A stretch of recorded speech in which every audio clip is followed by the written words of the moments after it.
পূর্ব ঘোষণা মোতাবেক ককবরক ভাষার লেখার জন্য রোমান স্ক্রিপ্টের দাবিতে হেজামারার খোয়াই চৌমুহনীতে টিএসএফ এর উদ্যোগে আগরতলা খোয়াই জাতীয় সড়ক অবরোধ করা হয়েছে শুক্রবার। এদিন সকাল আনুমানিক ৮টা থেকে এই অবরোধ কর্মসূচি শুরু হয়েছে। ঘোষণা দেওয়া হয়েছিল রাজ্যের সমস্ত জাতীয় সড়কগুলোতে এই অবরোধ সংগঠিত করা হবে। উল্লেখ্য, দীর্ঘদিন যাবৎ ককবরক ভাষা লেখার জন্য রোমান স্ক্রিপ্টের দাবিতে আন্দোলন করে আসছে এই সংগঠন। এই আন্দোলন কর্মসূচিকে সম্পূর্ণভাবে সমর্থন জানিয়েছে তিপ্রামথা দল।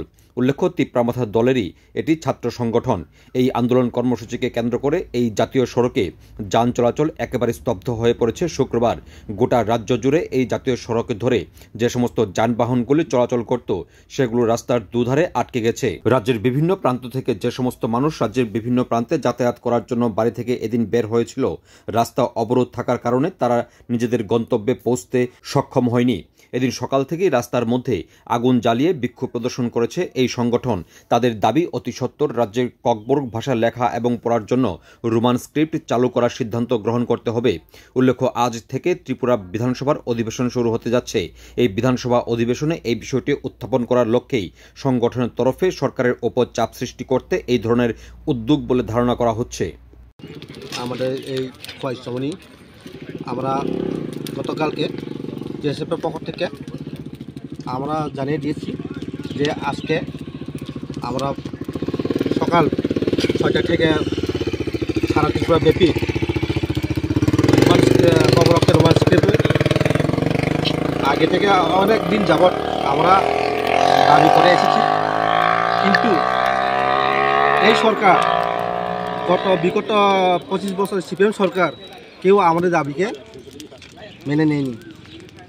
এর জন্য আমরা বাধ্য হয়ে আজকে বন্ধ ডাকতে হয়েছে। কারণ গত 17 তারিখ সিবিএসই পরীক্ষা মাধ্যমিকের আমাদের যে জনজাতির ত্রিপুরা আসা পরীক্ষার্থী তারা পরীক্ষা দেওয়ার সময় রোমান স্ক্রিপ্টে লেখা কোয়েশ্চেন পেপার রোমান স্ক্রিপ্ট হওয়া না, শুধু বাংলা হরফে হয়েছে।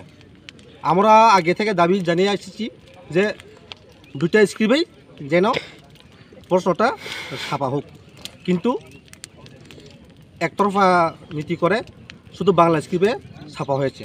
কিন্তু সিবিএসই যেহেতু সিবিএসই তারা ভালোভাবে পড়তে পারে না, ভালোভাবে কোয়েশ্চেন পেপারটা পড়তে পারে না, তাই তারা উত্তর দেওয়ার সময় অনেক কঠিন হয়েছে। অনেকে লিখতেই পারে না, অনেকে কই আমার হয়তো ফেলও করতে পারে এ কথা কইয়া অনেকে মনে অনেক পেন হয়েছে, মনেটা অনেক দুঃখ হয়েছে। কিন্তু এই দুঃখ দেখে আমরা ভেবেছিলাম যেমনি হোক আমরা এটা সলিউশন চাই। এই জন্য আজকে সকাল 6টা থেকে আমরা বন্ধ ডেকেছি সারা ত্রিপুরা ব্যাপী।